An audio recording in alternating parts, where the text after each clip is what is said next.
নমস্কার বন্ধুগণ। আমি আজকের আবার চলে এলাম আমার গল্পের ঝুলি নিয়ে। আমি তোমাদের এখন বলছি ছিন্নপত্রের গল্প, অর্থাৎ রবীন্দ্রনাথ ঠাকুরের চিঠির সম্ভারের গল্প। ধীরে ধীরে আমি তোমাদেরকে একাদশতম গল্প বলেছি বা একাদশতম পত্র পাঠ করেছি। আজকের পত্রের সংখ্যা দ্বাদশ বা 12। আমি এখন সেই দ্বাদশ পত্র বা 12তম চিঠি পাঠ করছি। যে চিঠি তিনি লিখেছেন শাহজাদপুর থেকে, জানুয়ারি 1890 সাল। কাজেই দুপুরবেলা পাগড়ি পরে কার্ডে নাম লিখে পালকি চড়ে জমিদারবাবু চললেন। সাহেব তাঁবুর বারান্দায় বসে বিচার করছেন। দক্ষিণ পার্শ্বে পুলিশের চর। বিচার প্রার্থীর দল মাঠে ঘাটে গাছতলায় পড়ে অপেক্ষা করে আছে। একেবারে তার নাকের সামনে পালকি নাবালে। সাহেব খাতির করে চৌকিতে বসালেন। ছোকরা হেন গোঁফের রেখা উঠছে, চুল খুব কটা, মাঝে মাঝে একটু একটু কালো চুলের তালি দেওয়া। হঠাৎ মনে হয় বুড়ো মানুষ, অথচ খুব নিতান্ত কাঁচা। সাহেবকে বললুম, কাল রাত্রে আমার সঙ্গে খেতে এসো। তিনি বললেন, আমি আজই আর এক জায়গায় যাচ্ছি পিক স্টিকিংয়ের জোগাড় করতে। বাড়ি চলে এলুম। ভয়ানক মেঘ করে এলো, ঘোরতর ঝড়, মুষলধারে বৃষ্টি। বই ছুঁতে ইচ্ছা করছে না, কিছু লেখা অসম্ভব। মনের মধ্যে যাকে কবিত্বের ভাষায় বলে কি যেন কি ইত্যাদি। এ ঘর থেকে ও ঘরে পায়চারি করে বেড়াতে লাগলুম। অন্ধকার হয়ে এসেছে, গড় গড় করে বা গড় গড় শব্দে মেঘ ডাকছে। বিদ্যুতের উপর বিদ্যুৎ, হু হু করে এক একটা বাতাসের দমকা আসছে।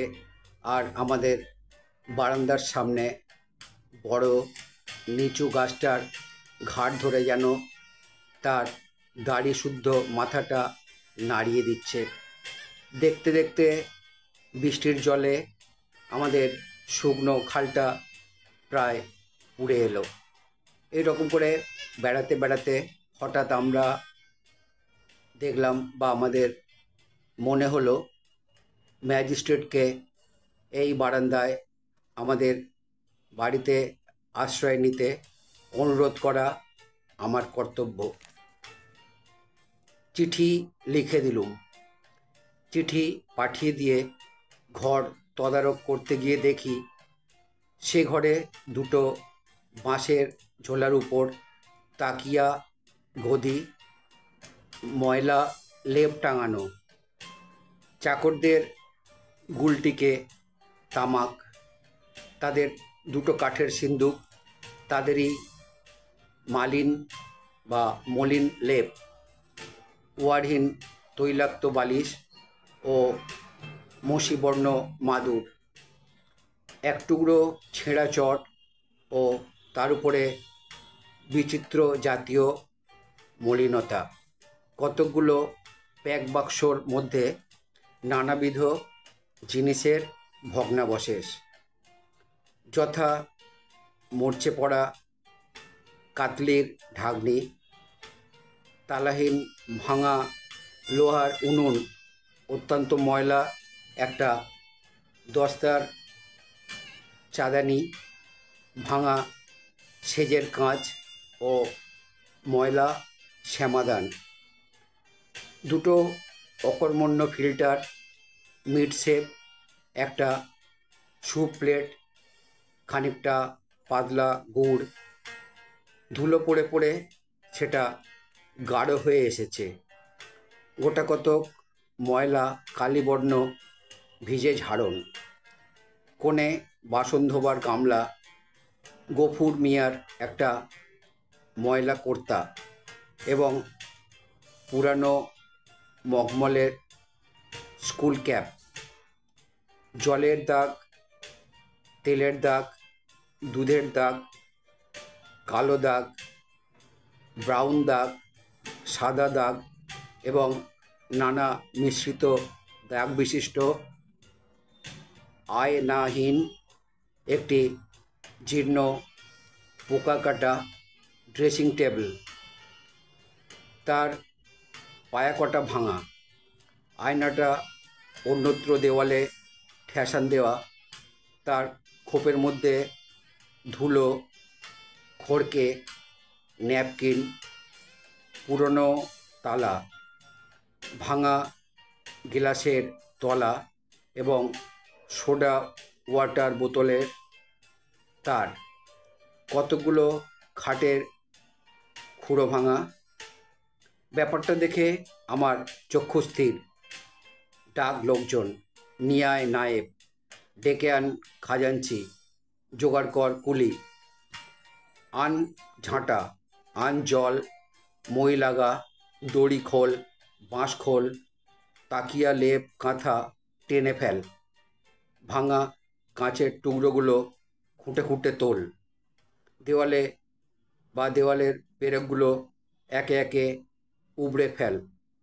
ওরে, তোরা সব হাঁ করে দাঁড়িয়েই রয়েছিস কেন? নে না, নে, একটা একটা করে জিনিস নে না। ওরে, ভাঙলে রে, সব ভাঙলে, ঝন ঝন ঝন ঝনাত।